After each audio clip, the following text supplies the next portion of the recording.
If I look at the Bible, I see, especially in the King James translation, great literature, great poetry.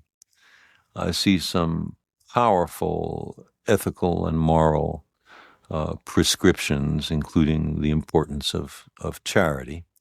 I also see some dreadful stuff, including mass murder of whole people with God cheering one side on.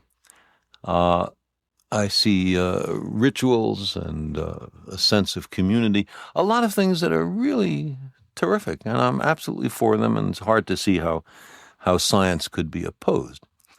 But the Bible is not a work of science. The science in the Bible was taken by the Jews from the best scientists of 600 BC during the Babylonian captivity of the Jews, but we've learned a lot of science since.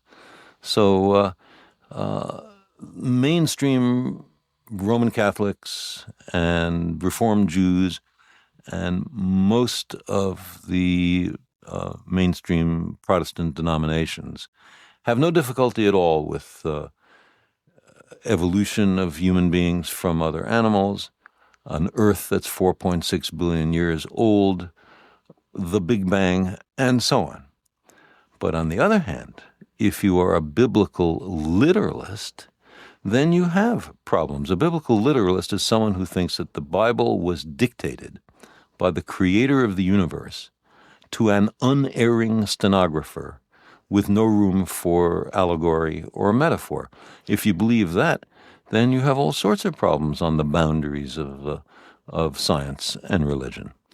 I think it's impossible to be a scientist and to confront, even occasionally, the grandeur, subtlety, elegance, and magnificence of the universe without feeling a sense of reverence and awe.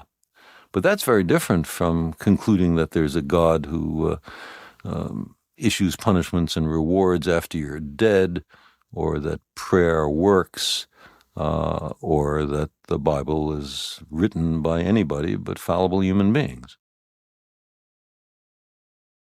The word God is used to cover so many different points of view. You can be religious without believing in God. Buddhists are certainly religious without having any notion of God.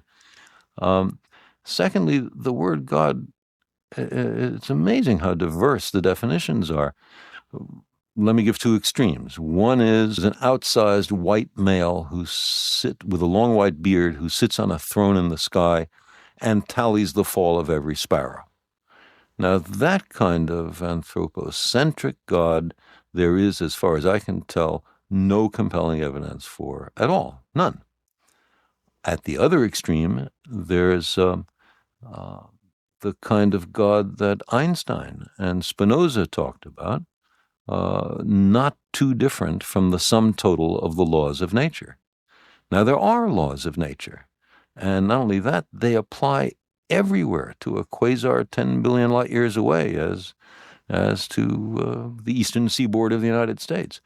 And it's a very remarkable fact that the same laws do apply so generally. It could have been that a different set of laws applies in every county.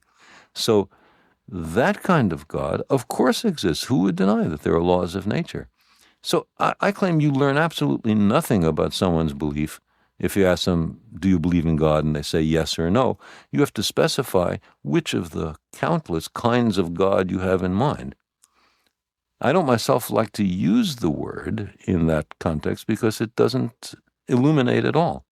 If I say I believe in God, or if I say I don't believe in God, and I say no more, you've learned nothing about what my belief system is.